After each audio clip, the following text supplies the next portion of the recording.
boa tarde, meus queridos e maravilhosos alunos. Professor Givan na área para mais uma aula de legislação tributária, trabalhista e empresarial, meus amados alunos. Vamos começar, vamos que vamos, nessa disciplina maravilhosa e dar continuidade, meus queridos, complementando a mesma aula de ontem, certo? Lembrando que a aula de ontem foi de maneira introdutória da Constituição Federal e a gente vai continuar, a gente vai entender para depois passar para a legislação. Vamos lá, minha querida Nina, focar aqui, foca. O que nós temos hoje, meus queridos e maravilhosos alunos? Nós vamos ver introdução, fontes primordial do direito, o que é o empresário, o que é empresário individual. A gente vai ver alguns assuntos de suma importância. Porém, antes disso, nós vamos rever a Constituição Federal. Por que, meus queridos alunos? Rever a Constituição Federal. Pessoal aí de Joca Marques, por que nós vamos rever este assunto? Por que ele é importante, meus amados alunos? Por quê, professor? Porque é a lei de todos. Como assim? Ela é a lei suprema, meus queridos. É a lei suprema, certo? Então vamos entender esta lei suprema. Olha só o que nós vimos ontem. Nós vimos sobre a Constituição Federal. Lembrando que dentro de uma lei vai existir artigos, que é escrito assim, vai existir incisos, que é o numeral romano. Tudo que for numeral romano significa o quê, professor? Tudo que for numeral romano significa incisos. Tudo que for letra do alfabeto A, B, C, D, significa alíneas. E que tiver o caput, essa palavra aqui, ó, caput, quer dizer cabeça do parágrafo, certo? Ou seja, primeiro vem artigo, depois vem inciso, depois vem alíneas. É assim que é constituído uma lei. E a nossa lei maior é a Constituição Federal, meus queridos. Por que nós temos que entender a Constituição Federal, meus amados alunos? Por quê? Porque a Constituição Federal, ela é de suma, hiper, mega importância. Por quê, professor Givan? Porque ela nos ajuda, certo, a entender as outras leis. A Constituição Federal, todas as leis, seja direito tributário, seja direito comercial, seja direito civil, seja direito do consumidor, direito tributário, todos têm que obedecer à Constituição Federal. Ela é o pai de todos. Eu faço até uma comparação com aquela coisa interessante do Thor. Eu não sei se vocês já assistiram o filme do Thor. Thor tem um pai, né, chamado pai de todos, certo? O Odin, uma coisa assim. Não sei se vocês gostam desse tipo de filme. Então, o pai de todos, o Odin, ele é a Constituição Federal. Entendeu? Ele é a Constituição. Quantas constituições nós já tivemos, professor? 4, meus queridos alunos. 4 constituições de suma importância. Nós tivemos a Constituição de 1824, depois nós tivemos a Constituição de 1891, depois a Constituição de 1934, depois a Constituição de 1934. Depois, a mais nova de todos é de 1988. Ou seja, atualmente, quantas constituições já o Brasil teve? Apenas 5. Falei que é 4, mas são 5, certo? São 5 do tipo. Então, vamos entender. Império. Ocorreu, a Constituição era do tipo outorgada, garantido o direito de primeira geração. Além dos 3 poderes, nós tínhamos um moderador, era semi-rígida, a forma de governo era monarquia, certo? Quando eu falo outorgada, é imposta, certo? Imposta. Já depois disso, nós tivemos a era da República, governo republicano, certo? O governo na época, república de governo na época, o sistema era presidencialista, certo? Surgiu o controle, certo? O controle na época ainda pelo presidente, depois nós tivemos aí o governo de 1934, certo? Marcada pela Revolução de 1930, certo? Inspirada no governo da Alemanha. Depois nós tivemos o Estado Novo, na época do Getúlio Vargas, certo? Também foi outorgada, foi o período ditatorial, chamado de polaca, né? Inspirada nesta Constituição. Beleza, professor. O que é o que eu quero de vocês?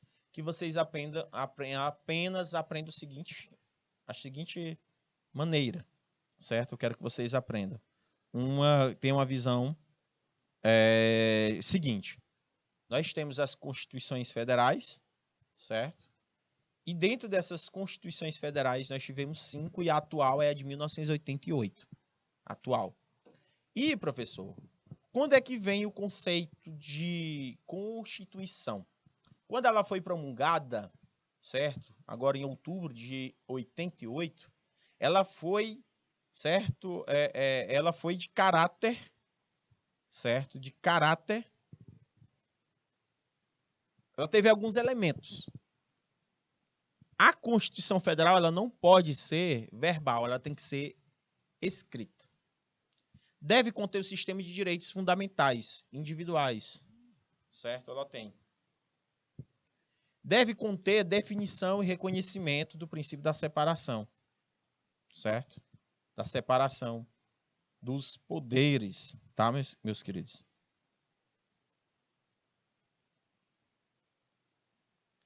Então, vamos lá.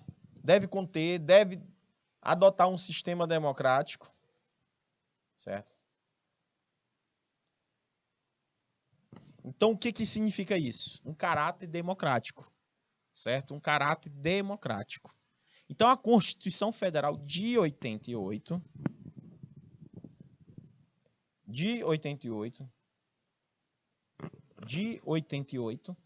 certo? E ela tem algumas características ou algumas estruturas. Por exemplo, a Constituição Federal, assim que tu abre ela, tem um nomezinho chamado de preâmbulo. Ela não se situa no âmbito, certo? Ela não é do texto principal, ela não tem uma forma jurídica, ela é apenas o cabeçalho da lei. A Constituição Federal, ela tem uma estrutura onde tem os direitos sociais, tem uma estabilização, tem uma aplicabilidade, onde você tem que aprender, gente, os direitos e deveres de vocês. Direitos e deveres. Ela tem uma parte dogmática, onde existe 9 títulos, carrega as normas essenciais, certo? Então, a estrutura da Constituição Federal é essa. A estrutura principal da Constituição, que é a lei de todos, onde todos vocês devem abrir a Constituição Federal e dar uma lida. Professor, vamos ver quantos artigos hoje nós temos na Constituição Federal. 250 artigos. Mas, professor, a nossa disciplina é legislação trabalhista, tributária, empresarial. Por que nós estamos vendo Constituição Federal? Certo? Tranquilo?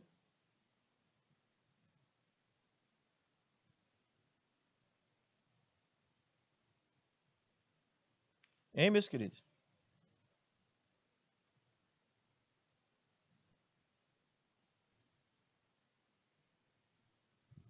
Então, meus queridos alunos,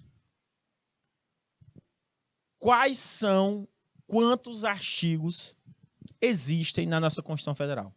E por que eu estou estudando Constituição Federal, sendo que nossa disciplina é legislação trabalhista, tributária e empresarial, professor?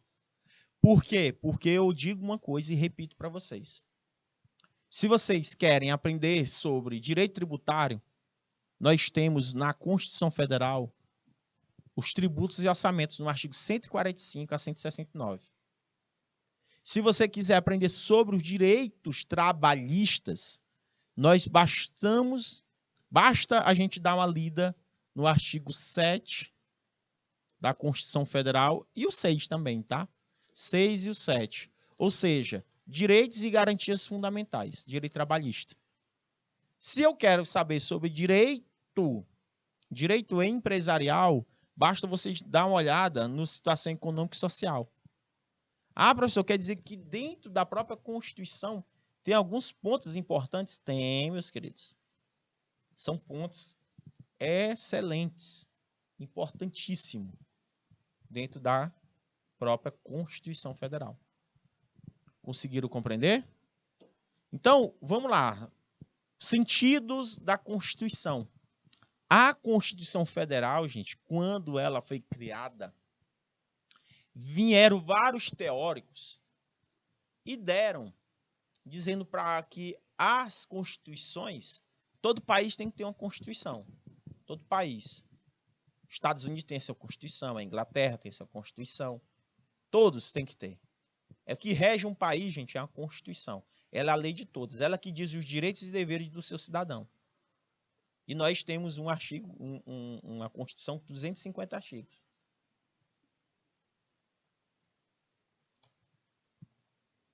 Faz muita diferença. Então, nós temos os artigos no sentido sociológico, a Constituição Federal, ela no sentido político e no sentido jurídico.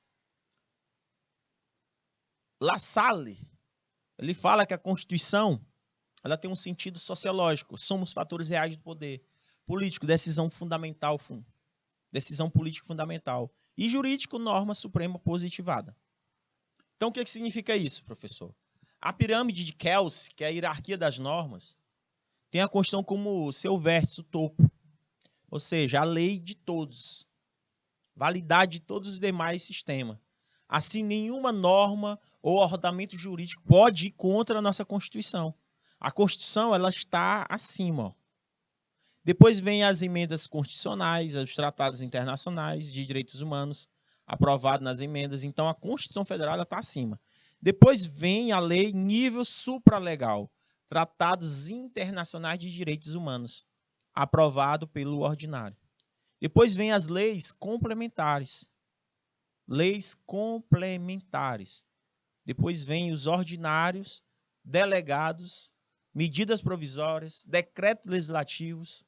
Depois vem as leis, normas infralegais, que são decretos executivos, portarias. Vocês estão vendo que tem uma hierarquia. Por exemplo, um governador, ele faz um decreto legislativo que ferem a Constituição Federal. Ele se torna ilegal. Porque existem as normas e essas normas não podem ferir a Constituição Federal. Nenhum. Se eu disser para você um exemplo aqui que eu vou colocar aqui para vocês de uma maneira bem simplória. Eu posso, certo, ser condenado à morte no Brasil? Aí vocês dizem que não. Aí faz um decreto no município Gilvan Duarte,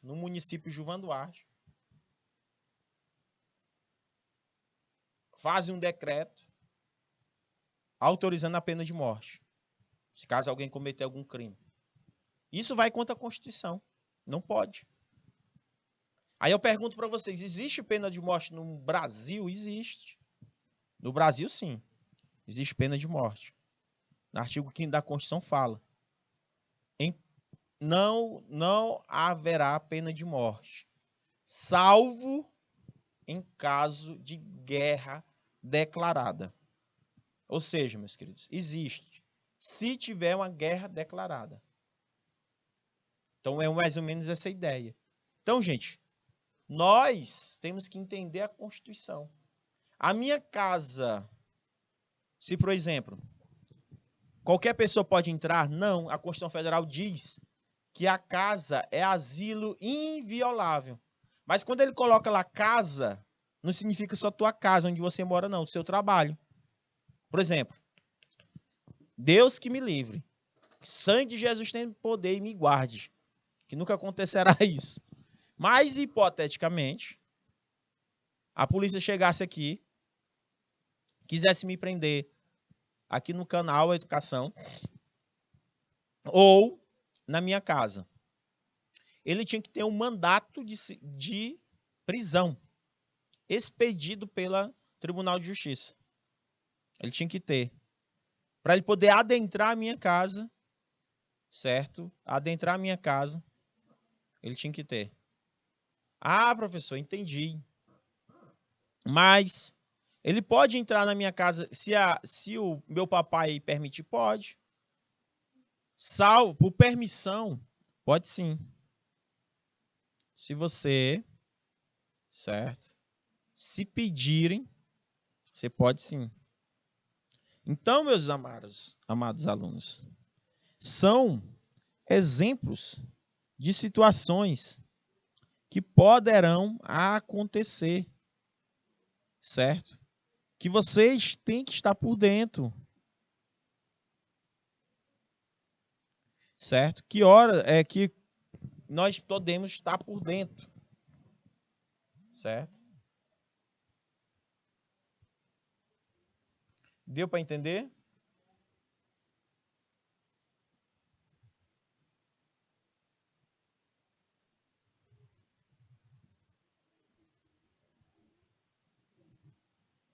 Tranquilo? Tranquilo?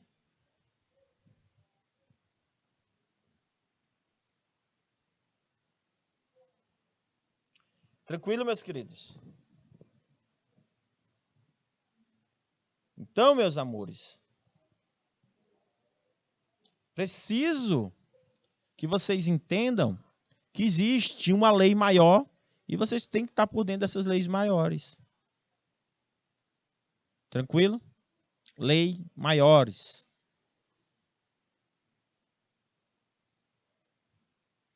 Leis maiores. Nós temos que entender essas leis, meus queridos.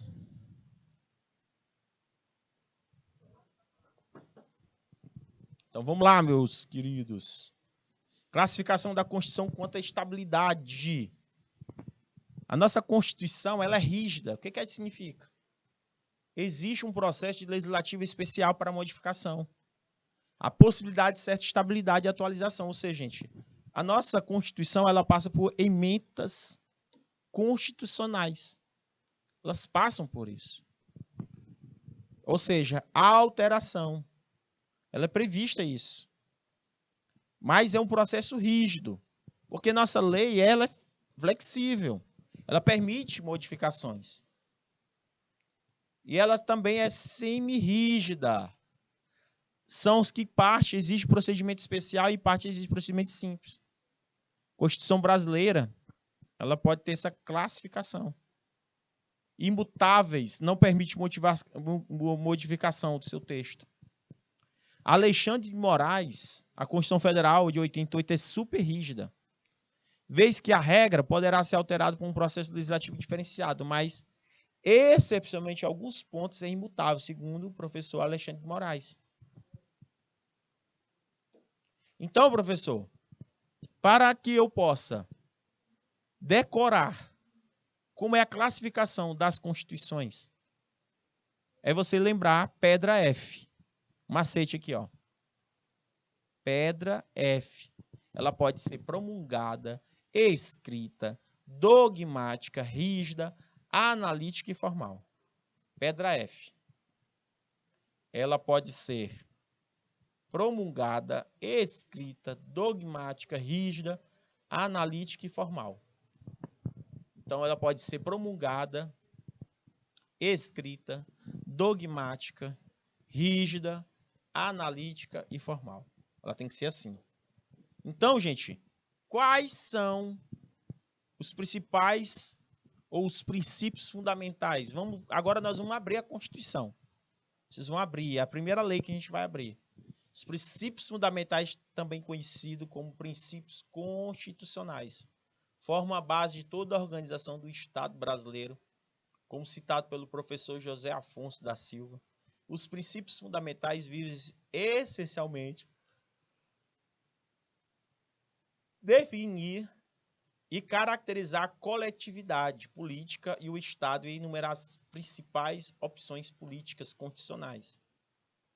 Exatamente em razão de sua importância, a Constituição Federal os colocou logo no início, pois eles não são de todo o texto. O que segue a partir desses princípios é um mero desdobramento do seu conteúdo. Desdobramento do seu conteúdo. Então, estamos aí, meus queridos, mostrando para vocês pontos importantes. A Constituição Federal, a gente vai ver o primeiro e o quarto artigo. Como são feitas as leis, professor? Quero saber como é que é feito. Gente, a Assembleia Legislativa do Estado do Piauí, a Câmara Municipal Francinópolis, Joca Marques, Queimada Nova, Ribeiro do Piauí, todas, elas fazem leis municipais. Leis municipais. E essas leis municipais, elas passam por um processo rígido. Essas leis, elas passam por um processo rígido. Quem que aprova? A Câmara dos Vereadores. Elas constroem, a Câmara dos Vereadores constrói essas leis. Câmara dos Vereadores. Estão conseguindo compreender? Então, a Câmara dos Vereadores fazem, meus amados alunos, as leis municipais. Estão conseguindo compreender? Então, meus queridos, como é que é feito? Então, eu tenho uma comissão 1, a comissão 2 e a comissão 3.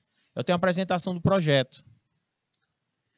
Esse projeto de lei, eles vão observar, por exemplo, as leis federais, como é que é feito. Ele vai ver se tem impacto financeiro, se não tem impacto financeiro.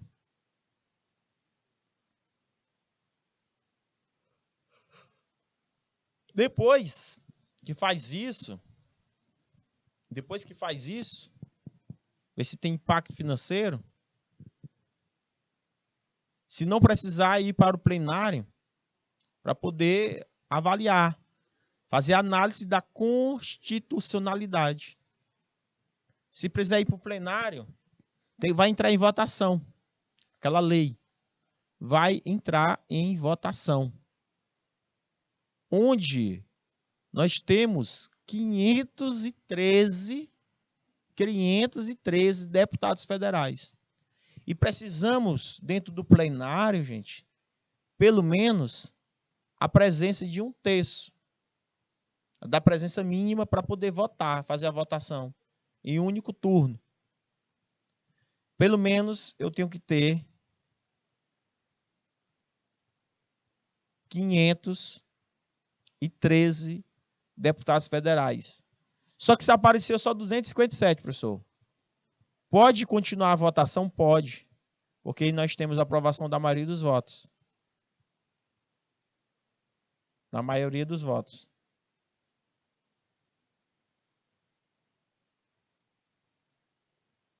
Conseguiram compreender? Então, o que é que acontece, meus queridos? Se não passou pelo Senado, o que é que acontece? Vai para aprovação, ó. Certo? Vai para aprovação dos senadores, para lhe dar uma olhada.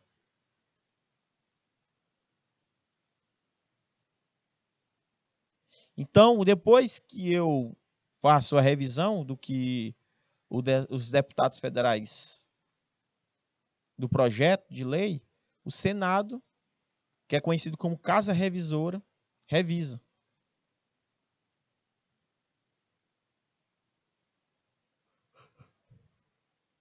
Aí acontece, meus amados, aprovação. Aí o presidente da República, ele passa a questão da sanção ou da vetação de uma determinada lei. Ou ele sanciona sem veto, publica a lei, ou ele sanciona com veto. Os vetos voltam para onde? Para o Congresso. E o Congresso vê se vai vetar de maneira integral. Vocês estão vendo, gente, que o processo de aprovação de uma lei é complexo. É bem complexo. Ela não é tão simples como muitos de nós possamos imaginar. Tem todo esse processo. Todo. Conseguiram compreender? Então, meus amados alunos, preciso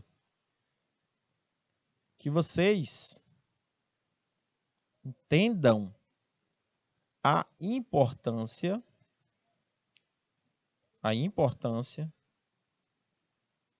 deste assunto para o entendimento da nossa disciplina. Certo? Tranquilo? Deu para entender?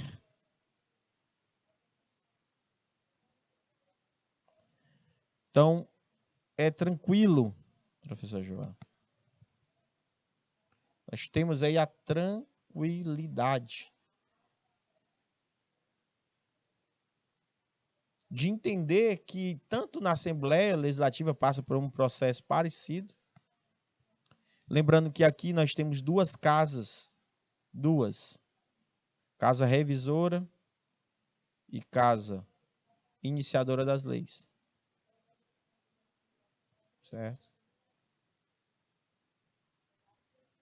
Tranquilo? Ou não? Então, entenda a diferença entre um projeto, decreto e medida provisória e uma PEC. Muitos de vocês escutam falar: ah, nós temos um projeto de lei. Gente, o projeto passa pelo Congresso. Vira lei se for aprovado. Como eu acabei de mostrar para vocês, tanto na Assembleia como na Câmara. Tá? Professor, e uma medida provisória? Ela vale apenas na hora, mas só para apenas 120 dias. Vira lei se for aprovado pelo Congresso. E o decreto é decidido pelo presidente, governador ou prefeito, que regulamenta a lei. Para que serve um projeto? Criar leis. Decreto, detalhar, regular uma lei já existente. Criar ou alterar leis em caráter. Já uma PEC, meus amados alunos, serve, que é um projeto de emenda constitucional, é para alterar. Uma PEC, ele está dentro do projeto de lei. Projeto de lei para alterar uma coisa que já existe. É uma PEC. Tranquilo? Então, uma PEC é uma proposta de emenda à Constituição, é um projeto para alterar o texto da Constituição. Quem pode propor? 1/3, no mínimo, dos membros da Câmara dos Deputados e do Senado. O presidente da República e também mais da metade das Assembleias Legislativas dos Estados, manifestando-se cada uma delas pela maioria relativa de seus membros. Uma lei. Conseguiram compreender? Vocês entenderem, compreender? Então, os princípios fundamentais da Constituição Federal, gente,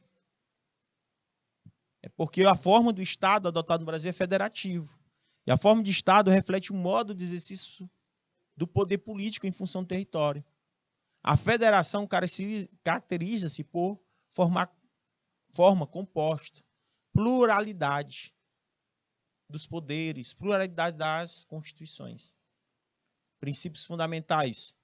Nós temos o conceito federativo, republicano, Estado Democrático de Direito, soberania, separação dos poderes, fundamentos, princípios e ordem internacional.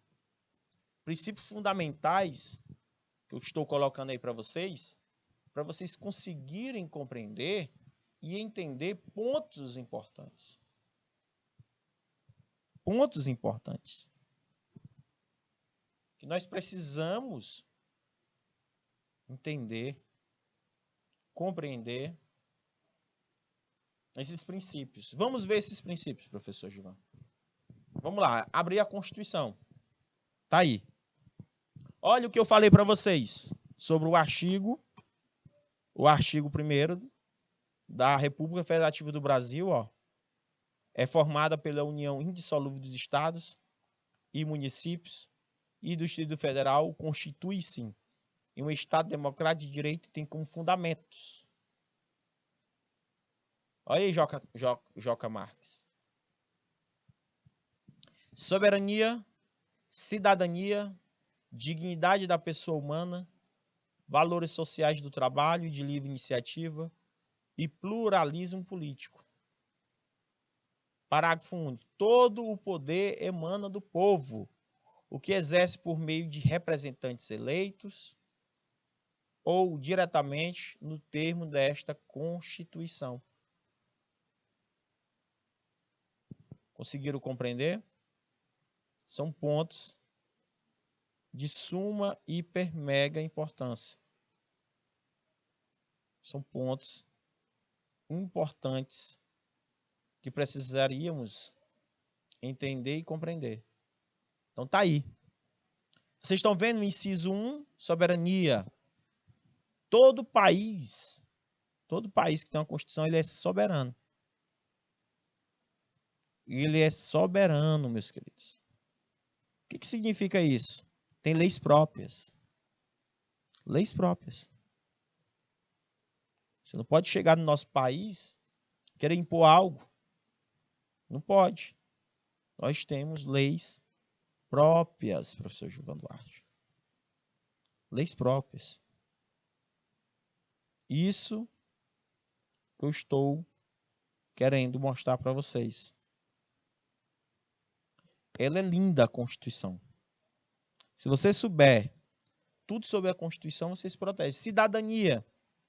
Existem 2 tipos de cidadania que a gente pode exercer.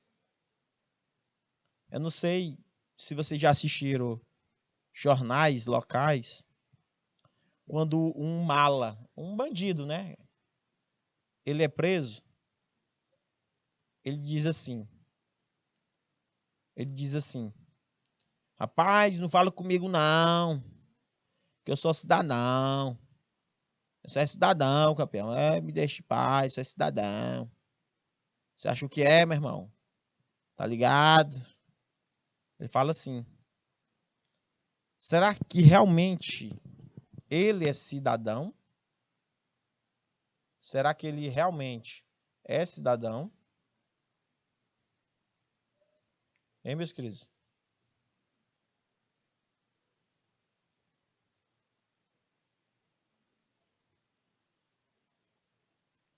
No sentido amplo, existem 2 sentidos de cidadania. Ele pode ser visto sobre 2 aspectos: o amplo e o restrito. A cidadania em sentido amplo, gente, revela que o cidadão é possuidor de todos os direitos e garantias fundamentais. Já no sentido estrito, significa que ele possui plenitude na fruição dos direitos políticos assegurados. Então, cidadania, no sentido amplo, é aquele que está dentro da lei. Está dentro da lei. Ele possui todos os direitos e garantias fundamentais. No sentido estrito, significa que ele possui o direito de voto. Sentido estrito. E a partir do momento que ele é preso, ele deixa de ser um cidadão. Dignidade da pessoa humana, professor. Dignidade da pessoa humana é quando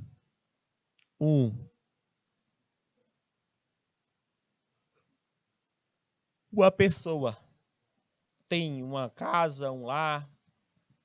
Valores sociais do trabalho de livre iniciativa, professor. É que todos nós temos valores sociais do trabalho, a gente tem direito a férias, tem direito a 13º, a gente tem direito a um monte de coisa. Temos valores sociais do trabalho. Agora, livre iniciativa que a gente pode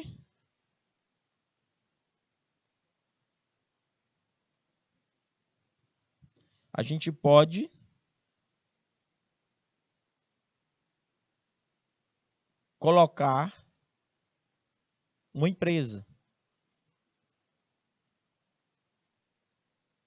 Colocar uma empresa. Deu para entender?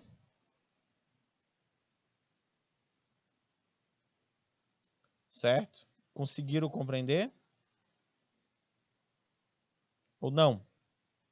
Estou mostrando para vocês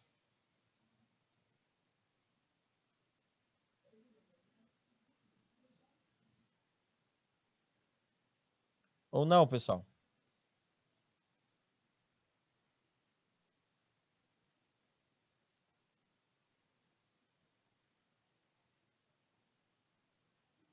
Então, o que que acontece? O que que acontece, meus queridos?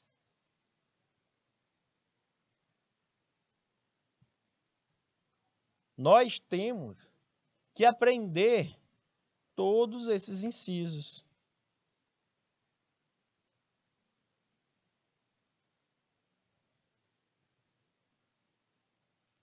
Deu para entender?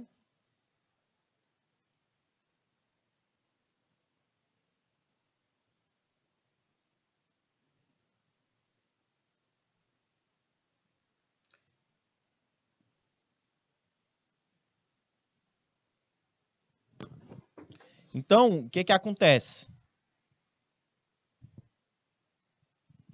Nós temos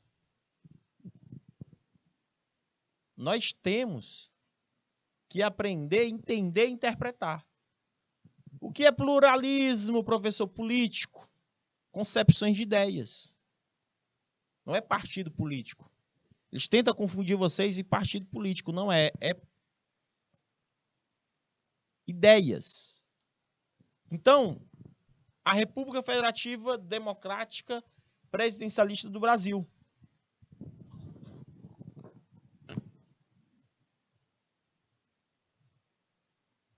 Deu para entender?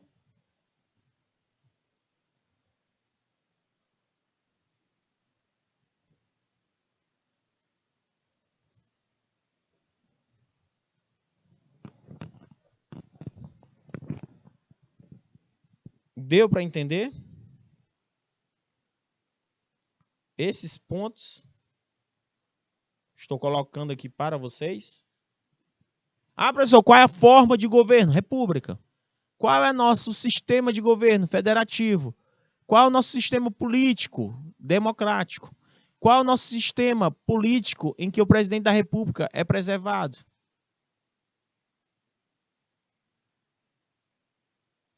Regime de governo. Sistema de governo. Forma de governo. Então, de que forma, professor? Eu vou sistematizar o artigo 1º da Constituição Federal. Então, Ketley, se alguém te perguntar, Ketley, qual é a nossa forma de governo? Aí tu diz, é federativo. Nossa forma de governo? Não, gente, a nossa forma de governo é republicano. E nosso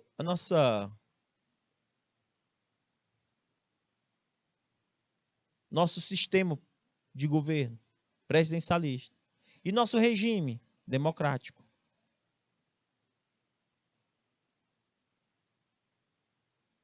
Então, conseguiram compreender? São macetes que eu vou ensinar para vocês na próxima aula. para vocês aprenderem esse macete, o que é república, o que é federativo, o que é democrático, o que é presidencialista. A administração, gente, ela possui 2 sentidos dentro da Constituição Federal, a administração pública direta e indireta, que depois eu vou explicar para vocês o que significa. Qual a importância de nós aprendermos esses 2 sentidos. Por que nós devemos aprender? Conseguiram compreender a forma? Então, nós temos regime de governo. Todo regime, gente, isso é só um macete. Eu consegui aprender. Todo regime é o quê? É demorado, né? Então, democrático. É um exemplo que eu estou dando aqui para vocês. Todo regime é demorado. Todo regime. Então, para vocês aprenderem o regime de governo, um macete que eu vou ensinar para vocês. Regime democrático. Pronto.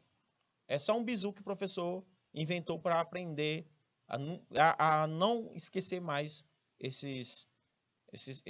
essas questões, tá? Então, meus queridos, muito, muito obrigado. Fica com Deus, que Deus abençoe vocês e até a próxima semana. Tchau, tchau, gente.